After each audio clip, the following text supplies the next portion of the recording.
Hola, mi amigos y amigas, mi hermanos, mi hermanos.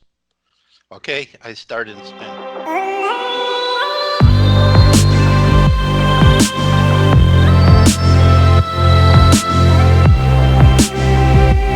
So, anyway, my name is Joshua Shapiro. I call myself a crystal skull explorer.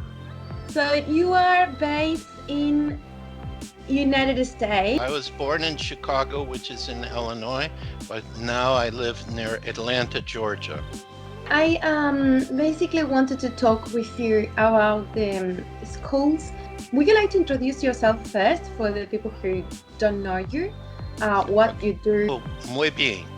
Gracias. I try my Uh, Spanish.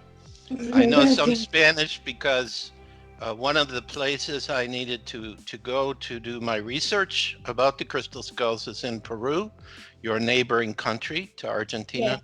So to talk to the people, I needed to understand some Espanol. The crystal skulls are very important for the future of our world, which I will explain more through your questions.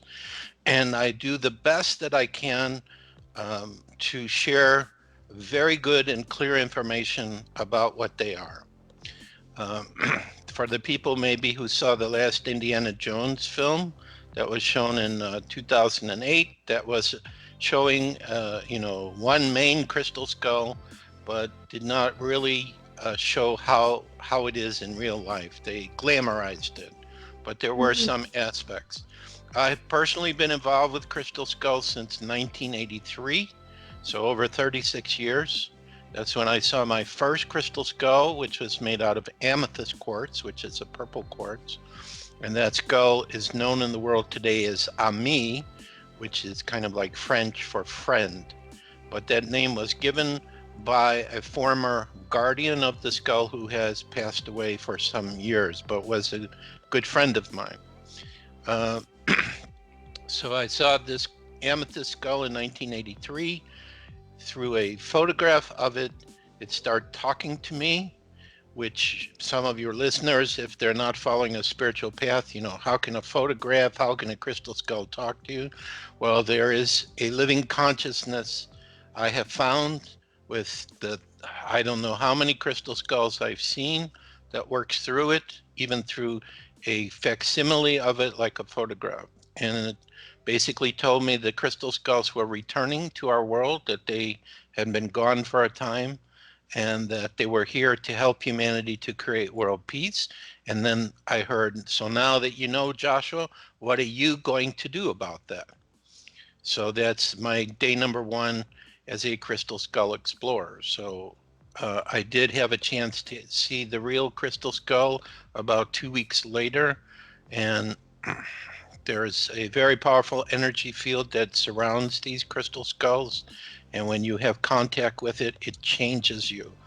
I feel like it brings out more of your spiritual part. So prior to this connection, I was just um, traveling on faith, basically, and I wrote a book around that time called Journeys of an Aquarian Age Networker, where I was again sharing. This is what I'm about. I'm always sharing with people my experiences, my stories, my ideas, any information I collect.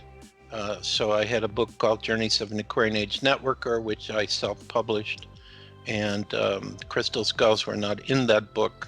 But because of that book, I went to this bookstore in San Jose, California, and that's where I made contact with the Crystal Skull, was through the owner. So that book indirectly brought me to my destiny, I guess.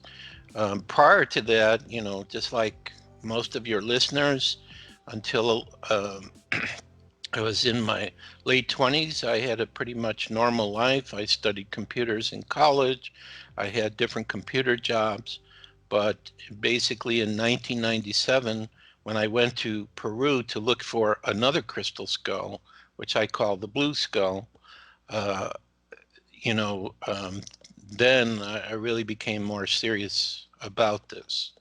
So, so it's just who I am as a typical Aries person. uh, Everything is a new adventure. I love to be challenged and to be initiator of new things that no one else has ever done. So I continue to be that way, and always looking for different ways how to share the crystal skulls. Now, another important part of my life, of course, is my wife Katrina, who I met here in Atlanta in 2009, and she had I do these spiritual readings with the skulls, where because my spiritual gifts, my two strongest spiritual gifts are I can feel the energy of a person. Like as I'm looking at you on Skype, I know a lot about you just by feeling who you are. And then I also receive messages. And so that's what I did. I did a session for her, but she's across the table from me. My heart connected with her, she connected with me. And pretty much after that, we've been together since. So we've been together more than 9 years now. And it's very important for a relationship to have that balance, because the areas I'm weak, she's strong, and vice versa. So, and she is very connected with crystal skulls, and she, in our team, when people order crystal skulls from us, she's the one that helps them, and she activates them and awakens them and helps them to develop the energy so they're ready for the people, and they talk with her as well. So, and we have about 30 crystal skulls in our personal collection who have decided to pick us as their guardians. We don't pick them, the crystal skulls pick us. So the Crystal Skull Explorers then is myself, Katrina, and our 30 plus crystal skulls. And, we have different opportunities where we get to go out and share. Like recently, prior to this interview here in the Atlanta area, we spoke to a group of dowsers. And actually what we had them do is we used Portal de Luz, which is the first crystal skull that I received made from smoky quartz that was carved by a Brazilian carver. So it's a modern skull. And they were using their dowsing rod, and they were able to see layers of energy that he was broadcasting. And they said that based on how the dowsing rods were moving, it looked like it was spiraling out of the skull. Okay, but also Portal de Luz, there was another experiment when I lived in Holland. I got to go to Belgium, I don't know, 2004, 2005, I don't remember. And there was another group there that worked with a different form of dowsing rod called the Lequier antenna. And the difference is that this rod had numbers on the side of it, and they could measure a specific frequency of energy. And when they measured that energy by itself, it flips. So they were going towards Portal de Luz, and the teacher said to his students that was there, "We're wasting our time. This is just a stone. There's nothing special about it." And then his students started to measure the frequencies of the 5 human senses emanating from that skull. Sight, taste, they were all there. And the teacher said, "This is impossible. Do it again." Did it 2 more times, and 3 times it did it.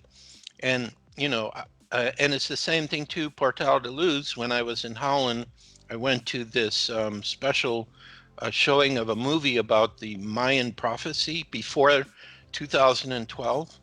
And they had this Mayan elder come, and he was talking about it and everything. And this is a well-known Mayan elder. And then Portal de Luz said to me, and he calls me Dad, he said, "Dad, when that elder comes up to me, don't say anything. Just let him decide whatever he's going to decide."